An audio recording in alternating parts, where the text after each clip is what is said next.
These deconstructed chicken pot pies are the perfect recipe for cutting or if you're trying to lose some weight.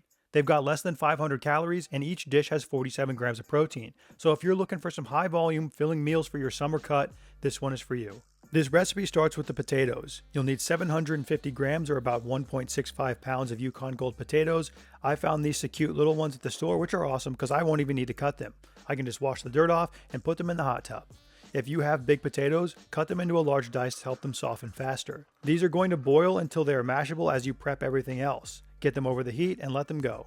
Next, you can wash and chop all of your vegetables. Peel 3 to 4 medium carrots or 250 grams worth and then cut them into a small to a medium sized dice. If you want ease, you could always buy the pre-shredded carrots and then pass a knife through them a couple of times to break them up. Up next, you can do the same with 3 to 4 stalks of celery or 200 grams worth. I find the easiest way to cut stick-shaped vegetables like carrots or celery is to cut them in half to shorten it up, then in half again the long ways to give you a flat edge. From there you can cut into strips and into your dice. Once you've finished with your celery, cut up 1 medium onion or 200 grams into a small dice, and lastly, grate or mince 5 to 6 cloves of garlic or 22 grams worth. To cook the vegetables, heat a large pot over medium-high heat and add in 2 tablespoons or 30 grams of oil. Dump in the carrots, celery, and onions and allow them to soften and develop some color. Adding a bit of salt at this early stage will encourage the water to come out of the vegetables and help them cook faster. It will probably take 8 to 10 minutes with this quantity of vegetables unless you have a gigantic pot with lots of surface area. Stir them around in the pot every couple of minutes, but don't stir too frequently or it will inhibit their ability to brown. About 30 seconds or so before you feel the vegetables are finished, you can add in your garlic and stir it around to become fragrant. You won't want to add this in at the start because it's prone to burning over the high heat. Once the vegetables have colored up some, lay in your chicken breasts on top. To the pot, add in 2 pounds or 908 grams of boneless, skinless chicken breasts. Then pour in 32 ounces or 908 grams of chicken broth to help cook the chicken. Next, you can include 2 teaspoons or 8 grams of granulated chicken bouillon. This is going to increase the meaty flavor of the final dish. Here's the brand that I use. If you can't find this where you live, a bouillon cube should do the trick as well. Bring the pot to a boil, pop a lid on top, and reduce the heat to low. This is going to simmer for 15 to 20 minutes or until the chicken has finished cooking. Your potatoes will almost certainly be softened by this time. Stick a fork in one and if it's easily pierced, they are ready to be mashed. Drain the water away from the pot and mash up the potatoes. I don't own a potato masher, so I went through just about every tool in my kitchen trying to figure out which one I wanted to use, and I decided to go at it with this slotted spoon. I know it's inefficient, but it's the best I've got at the moment, so feel free to make fun of me for it in the comments. You can see I left the skin on the potatoes. The skin doesn't bother me and they have some good nutrients in them, so I didn't see any reason to take it off. If you don't like the skins yourself, you'll want to peel them before you boil. To finish off these mashed potatoes, I added 3/4 of a cup or 180 grams of 2% milk, 2 tablespoons or 28 grams of butter, and then some salt and pepper to taste. I stirred everything together and continued mashing until everything was smooth. I don't know why I don't use mashed potatoes in my meals more often because these were the bee's knees.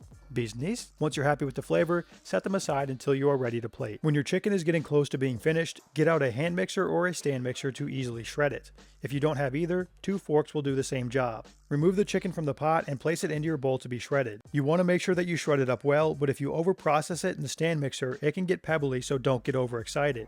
On the flip side, if you have to do it by hand, it's easy to underprocess the chicken, and if you leave it in big pieces instead of fine shreds, you'll risk having tough chicken after it comes out of the microwave. If you watched the chicken taquito video from a couple of weeks back, you know the magic of the stand mixer for shredding chicken. It makes the job infinitely easier. Whatever method you choose, get the chicken into shreds and give it a light seasoning of salt to flavor it. Instead of making a traditional gravy, I make mine using a cornstarch slurry for 2 reasons. 1, because it's more macro-friendly, and 2, because I'm heavily influenced by Asian cooking and this is how I've always made sauces. To a bowl, add 3 tablespoons or 24 grams of cornstarch and 2 tablespoons or 30 grams of cold water and stir together to form a slurry.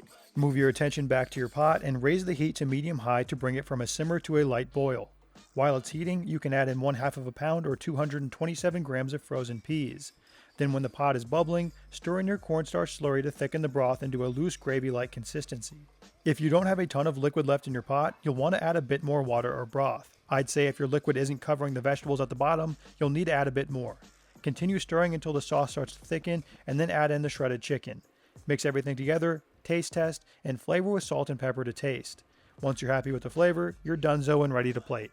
This recipe makes 5 servings, so lay out 5 meal prep containers and divide all of the ingredients evenly into the dishes.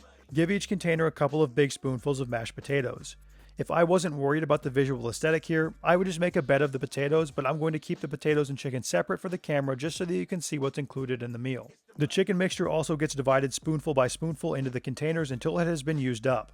I'm using 28-ounce containers here, and they are right on the brink of being too small to fit all the food, so keep that in mind when you are plating yourself. Each of these deconstructed chicken pot pies have about 496 calories and 47 grams of protein.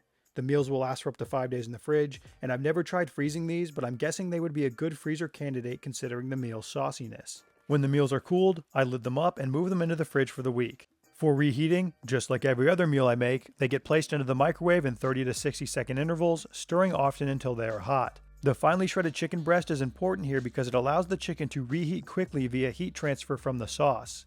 Big, thick pieces of chicken breast struggle in the microwave because they are low in fat and can't be easily heated without drying out. If you're a veteran of this channel, you know that I'm not a big proponent of using chicken breast for meal prepping.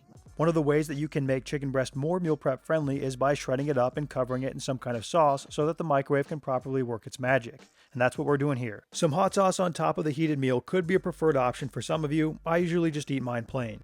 This meal has a nice amount of volume for something that has under 500 calories. Each of these dishes clocked in at around 625 grams, which is almost a pound and a half of food. What makes them nice for cutting and dieting in addition to the volume is that the vegetables and protein will help keep you full for longer.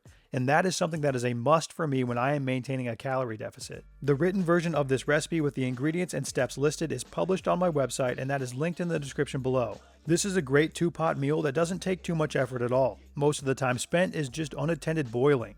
If you're in search of meals to assist you as you get shredded for summer, look no further than these deconstructed chicken pot pies for your meal prepped lunches or dinners.